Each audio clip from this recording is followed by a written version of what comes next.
마가복음 5장. 그리하여 예수님과 제자들은 바다 건너편 가다라 지역에 도착하였다. 예수님께서 배에서 내리셨는데 더러운 악령에 홀려있는 자가 무덤에서 막 나오다가 예수님과 마주치게 되었다. 그 자는 무덤 사이에서 살고 있었으며 아무도 그를 묶어 놓을 수 없었고 쇠사슬로도 묶어서 감금할 수 없었다. 그 자는 여러 번 족쇄와 쇠사슬로 결박당했으나 쇠사슬은 당겨서 끊어버렸고 족쇄도 조각을 내어 부수어 버렸기에 아무도 그 자를 제압할 수 없었다. 그 자는 밤낮을 가리지 않고 산과 무덤에서 항상 고함을 지르고 돌로 자해하곤 하였다. 그런데 그 자가 멀리서 예수님을 보고 달려와 예수님께 경배를 드리고 큰 소리로 외치며 말하였다. 지극히 높은 곳에 계시는 하나님의 아들 예수님이시여, 제게 무슨 볼 일이 있습니까? 저를 괴롭히지 않으시기를 하나님의 이름으로 당신께 간구합니다. 왜냐하면 예수님께서 그 자에게서 나와라, 더러운 악녀아 라고 말씀하셨기 때문이다. 그러신 후 예수님께서 그 자에게 물으셨다. 내 이름이 무엇이냐? 그러자 그 자가 대답하였다. 우리의 수가 많기 때문에 제 이름은 부대입니다. 그는 또한 자신들을 그 지역 밖으로 추방하지 말도록 예수님께 간절히 애걸하였다. 그때 한 무리의 돼지들이 그곳 산기슭에서 먹이를 먹고 있었는데 더러운 악령들이 예수님께 간청하며 말하기를 저희를 저 돼지들에게 보내주소서. 그러면 우리가 저 돼지 속으로 들어가겠습니다. 예수님은 즉시 그들에게 허락하셨다. 그러자 악령들이 모두 나와 돼지들에게로 들어갔는데 그 수가 2,000마리 정도였다. 그 순간 돼지떼들이 비탈진 곳을 격렬하게 달려내려가 바다에 빠져 모두 익사해버렸다. 돼지 무리를 치던 사람들이 도망가서 이 사실을 그 마을과 지역에 알리자 무슨 일이 일어났는지 보려고 모두 밖으로 나왔다. 그들이 예수님에게로 다가와 보니 부대라 부르는 악령에 홀렸던 자가 올바른 복장을 하고 제정신으로 앉아있음을 보고 그들이 예수님을 두려워하게 되었다. 당시 상황을 목격했던 사람들이 악령에 홀린 자와 돼지들에게 일어난 일을 그 사람들에게 전하였다. 그러자 그들은 예수님께 자신들의 지역을 떠나 주실 것을 간청하기 시작하였다. 그래서 예수님께서 떠나시려고 배를 타셨는데 악령에 홀렸던 그 자가 예수님과 동행하기를 간구하였다. 예수님께서는 이를 허락하지 않으시며 그에게 말씀하셨다. 내 친구들이 있는 고향으로 가서 주님께서 내게 행한 거룩한 일에 대해 그들에게 전하고 주님께서 얼마나 너희를 긍휼하게 여기고 있는지도 전하라. 말씀을 들은 그 사람은 그곳을 떠나 데가볼리로 가서 예수님께서 자신에게 하셨던 모든 일들을 선포하기 시작하였고 모든 사람들이 이를 놀라워하였다. 이제 예수님께서 배를 타시고 다시 바다 건너 반대편에 도착하시자 많은 사람들이 예수님이 계시는 바닷가로 모여들었다. 그런데 보라, 회당 지도자가 한 명 왔는데 그의 이름이 야이로이다. 야이로는 예수님을 보자 바로 예수님 발에 엎드려 진실로 예수님께 간구하며 말씀드리기를 제 어린 딸이 생사의 기로에 놓여 있으니 오셔서 제 딸아이에게 안수하여 주시면 제 딸이 살게 될 것입니다. 그래서 예수님께서 그와 함께 가셨고 많은 군중들이 뒤를 따르며 모여들었다.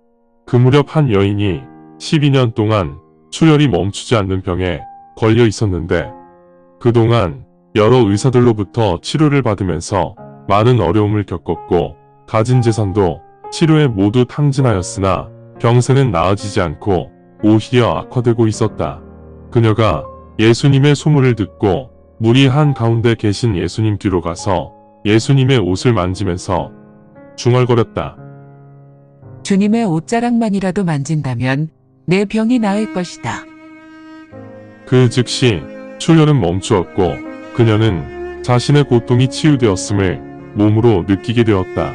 그런데 예수님께서도 당신 몸에서 기운이 빠져나가는 것을 감지하시고 즉시 군중들을 뒤돌아보시며 말씀하셨다. 누가 내 옷을 만졌느냐? 그러자 제자들이 예수님께 말씀드렸다. 보시다시피 수많은 사람들이 주님을 에워싸고 있어 알 수도 없는데 주님께서는 누가 내 옷을 만졌느냐? 라고 말씀하시네요. 그럼에도 예수님은 주위를 둘러보시고 옷을 만진 그녀를 알아보셨다. 그러자 자신에게 병 고침이 이미 일어났다는 것을 알고 있기에 그녀는 두려움에 떨면서 예수님께 나와 엎드린 후 사실을 말씀드렸다. 예수님께서 말씀하셨다. 딸아, 내 믿음이 너를 치유한 것이다. 이제 평안히 돌아가 고통에서 벗어나 안식하라. 예수님께서 말씀하시고 계시던 중에 회당 지도자의 집에서 누가 와서 말하였다. 당신 딸이 죽었어요. 이제 더 이상 이 분에게 부탁할 필요 없어요. 이 말을 들으신 예수님께서 회당의 지도자에게 말씀하셨다. 두려워하지 말고 믿어라. 그러신 후 베드로와 야고보의 형제 요한 외에 아무도 따라오지 못하게 하시고 회당 지도자의 집에 도착하셨다. 소란스럽게 울면서 크게 통곡하는 자들을 보시고 예수님께서 들어가시면서 그들에게 말씀하셨다. 왜 이렇게 소란을 피우며 울고 있느냐? 이 아이는 죽지 않았다. 단지 잠자고 있을 뿐이다. 그러자 그들이 예수님을 조롱하였다. 그러나 예수님은 그들을 모두 밖으로 몰아내시고 그 아이의 엄마와 아버지 그리고 제자들만을 데리고 아이가 누워있는 방으로 들어가셨다. 그 후 예수님께서 아이를 손으로 잡으시고 아이에게 말씀하셨다. 달리다궁. 번역하면 어린아이야 내가 내게 말하노니 일어나라라는 뜻이다. 그 즉시 소녀가 일어나 걸었다. 이는 그녀가 이미 12세로 다 자란 소녀였기 때문이다. 그러자 사람들은 매우 놀라 당황하였다. 그러나 예수님은 그들에게 엄중히 명하셔서 아무에게도 이 사실을 알리지 못하게 하시고 아이에게 먹을 것을 주라고 말씀하셨다. 마가복음 6장. 그 후 예수님은 그곳을 떠나 고향으로 가셨고 제자들도 함께 갔다. 안식일에 예수님께서 그곳 회당에서 가르치시기를 시작하셨다. 예수님의 말씀을 듣던 많은 사람들이 놀라며 말하기를 저분은 어디에서 이런 것들을 배웠단 말인가? 어떻게 저런 지혜를 받아 이런 엄청난 일들을 행할 수 있단 말인가? 그런데 저분이 목수이자 마리아의 아들이며 야고보와 유세와 유다와 시몬의 형제 아닌가요? 그리고 저분의 여자 형제들이 지금 우리랑 같이 있지 않나요? 그들은 이렇게 예수님으로 인해 심기가 불편해졌다. 그러자 예수님께서 그들에게 말씀하셨다. 대언자가 자신의 고향에서만, 자신의 친지들에게서만, 그리고 자신의 가족들에게서만 인정을 받지 못하는구나. 그곳에서 예수님이 하신 일은 몇 명의 아픈 자들에게 안수를 하셔서 그들의 병을 고치신 것뿐이다. 그 이외 다른 강력한 일들을 하실 수 없었다. 예수님은 그들의 불신에 당혹해 하시면서도 마을들을 두루 다니시면서 가르치셨다. 예수님께서 12제자들을 부르시고 2명씩 짝을 지어 보내시면서 악령을 지배하는 권능을 그 제자들에게 주셨다. 예수님은 제자들에게 전도여행을 갈 때 지팡이 이외에는 아무것도 가지고 가지 말라고 명령하셨다. 즉 가방, 음식, 귀금속 등을 금지하셨다. 오직 신발은 신고 가고 겉옷도 2벌을 겹쳐서 입지 말라고 하셨다. 예수님께서 제자들에게 또 명하셨다. 어느 집을 들어가든지 그 마을을 떠날 때까지 그 집에서 머물러라. 너희를 받아들이지 않거나 너희 말을 듣지 않는 자들에게는 그곳을 떠날 때 그 증거로 신발에 묻은 먼지까지도 털어버려라. 내가 너희에게 분명히 말하노니 심판날에 소돔과 고모라가 그 마을보다는 고통을 덜 받을 것이다. 그렇게 제자들은 나가서 사람들에게 회개하라 말하며 선포하였다. 제자들은 많은 악령들을 몰아냈으며 아픈 자들에게는 기름을 바르고 그들의 병을 고쳤다. 이제 예수님의 이름이 유명해졌기 때문에 헤롯 형주도 예수님의 소식을 듣고 말하였다. 세례 요한이 죽음에서 다시 일어난 것이다. 그래서 세례 요한의 권능들을 예수가 발휘하고 있는 것이다. 그러자 어떤 자는 말하기를 이 자는 엘리야입니다. 또 다른 자가 말하였다. 이 자는 대언자이거나 아니면 다른 여러 대언자 중 한 명일 것입니다. 그러나 헤롯은 이를 듣고 말하기를 이 사람은 내가 목을 자른 세례 요한이다. 사람이 죽음에서 일어났다. 왜냐하면 헤롯은 자신의 형제 빌립의 아내인 헤로디아의 요구로 직접 사람을 보내 세례 요한을 잡아 옥에 가두었기 때문이다. 결국 헤롯은 헤로디아와 결혼하였다. 그 이유는 세례 요한이 헤롯에게 당신이 당신 형제의 아내와 결혼하는 것은 율법에 어긋나는 일입니다. 라고 말하였기 때문이었다. 그래서 헤로디아는 세례 요한에 대한 감정이 좋지 않았으며 죽이고 싶었으나 그렇게 할 수가 없었다. 왜냐하면 헤롯은 세례 요한이 공의롭고 거룩한 사람이라는 것을 알고 있었기 때문에 그를 경외하면서 보호하고 있었기 때문이다. 그런데 헤롯의 생일날 귀족들과 장교들과 갈릴리 지방 유지들을 초대한 생일 축하양연에서 헤로디아는 기회를 얻게 되었다. 헤로디아의 딸이 들어와 춤을 추어 헤롯과 같이 있던 사람들을 기쁘게 함으로 헤롯 왕이 그 딸에게 말하였다. 내가 원하는 것은 무엇이든지 말하라. 내가 내게 줄 것이다.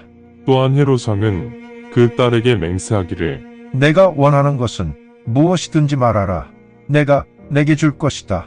내 왕국의 절반까지도 줄 수 있다. 그러자 그 딸이 나와서 엄마에게 물었다. 무엇을 요구할까요? 그러자 헤로디아가 말하였다. 세례 요한의 머리를 요구하여라. 즉시 그 딸이 들어와 왕에게 급히 다가가 요구하며 말하기를 지금은 세례 요한의 머리를 쟁반에 얹어 주시옵소서. 왕은 매우 유감이었지만 이미 같이 있던 사람들 앞에서 공약한 것이기 때문에 그녀의 요구를 거절하기 싫었다. 왕은 즉시 사형집 행인을 보내 세례 요한의 머리를 가져오게 하였다. 그렇게 세례 요한은 옥에 갇힌 채 목이 잘렸으며 그 사형집 행인은 그 머리를 쟁반에 얹어 딸에게 주었고 딸은 다시 엄마에게 주었다. 세례 요한의 제자들이 소식을 듣고 와서 시신을 거두어 무덤에 안장하였다. 제자들이 예수님께 와서 그동안 그들이 행하였던 일들과 가르쳤던 것들을 소상히 예수님께 보고하였다. 그러자 예수님께서 그들에게 말씀하셨다. 너희들은 외딴 곳에 가서 당분간 쉬어라. 왜냐하면 사람들의 왕래가 너무 많아 그들에게는 식사할 시간조차도 부족하였기 때문이다. 그래서 제자들은 배를 타고 외딴 곳으로 떠났다. 그러나 사람들은 그들이 떠나는 것을 보았고 많은 사람들이 예수님을 알아보았으므로 여러 마을에서 많은 사람들이 그 외딴 곳으로 달려와 모였다. 그 사람들이 제자들보다 먼저 도착하여 예수님께로 다가왔다. 예수님께서 배에서 나오시면서 많은 사람들을 보시고 이들에 대한 긍휼함에 마음이 동하셨다. 왜냐하면 그 사람들은 목자가 없는 양떼들 같았기 때문이다. 그래서 예수님께서 그들에게 많은 것들을 가르치시기 시작하셨다. 이제 하루가 거의 끝날 무렵 제자들이 와서 예수님께 말씀드렸다. 이곳은 외딴 곳이고 이미 시간이 많이 늦었습니다. 저 군중을 해산시켜 저들이 인근 지역 마을에 들어가 식사를 하게 하는 것이 좋을 것 같습니다. 저들에게는 먹을 음식이 없습니다. 그러나 예수님께서 답하여 말씀하시기를 너희가 저들에게 먹을 것을 주어라. 하셨다. 그러자 제자들이 예수님께 말씀드렸다. 그러면 저희가 가서 200데나리온 어치빵을 사서 저들에게 식사를 제공할까요? 예수님께서 제자들에게 말씀하셨다. 너희는 지금 빵을 어느 정도 가지고 있느냐? 가서 확인해 보라. 제자들이 확인한 후 말씀드렸다. 빵 5개와 물고기 2마리입니다. 그러자 예수님께서 제자들에게 지시하시어 사람들이 모두 푸른 잔디밭에 옹기종기 모여 앉았다. 그렇게 사람들이 열을 지어 100명씩 50명씩 모여 앉았다. 이제 예수님께서 빵 5개, 물고기 2마리를 받으시고 하늘을 올려보시며 축복을 드리신 후 빵을 조각 내시어 제자들에게 주시면서 사람들 앞에 차리라고 하셨다. 물고기 2마리도 예수님께서 나누시어 그들 모두에게 주셨다. 이렇게 그들 모두가 배부르게 먹었다. 남은 빵 부스러기와 물고기로 12광주리를 꽉 채웠다. 그 당시 빵을 먹은 사람의 수가 약 5,000명이었다. 식사가 끝난 후 예수님은 제자들을 배에 태워 반대편의 벳세다로 먼저 가게 하시고 예수님께서 직접 군중들을 해산시키셨다. 군중들을 해산시키신 후 예수님은 기도를 하시기 위해 산으로 떠나셨다. 이제 저녁이 되어 배는 바다 한가운데 있었고 예수님만 홀로 육지에 남아 계셨다. 그때 바람이 역풍이라 제자들이 노젓기를 힘들어하는 것을 예수님께서 보시고 밤 4시경 바다 위를 걸어서 제자들에게 가까이 오셨고 그대로 지나쳐 가시려고 하셨는데 제자들이 예수님께서 바다 위를 걸어오시는 것을 보고 유령이라 생각하고 소리쳤다. 제자들 모두 예수님이시라는 것을 알고 당혹해 하였기에 그 즉시 예수님께서 말씀하셨다. 기뻐하라. 나다. 두려워하지 마라. 그러시고 배에 올라타시자 바람이 멈추었다. 제자들은 이해가 되지 않아 매우 당혹해하면서 이상히 여기었다. 왜냐하면 제자들의 마음이 강팍하여 오병이어 기적을 체험하고서도 깨달음이 없었기 때문이다.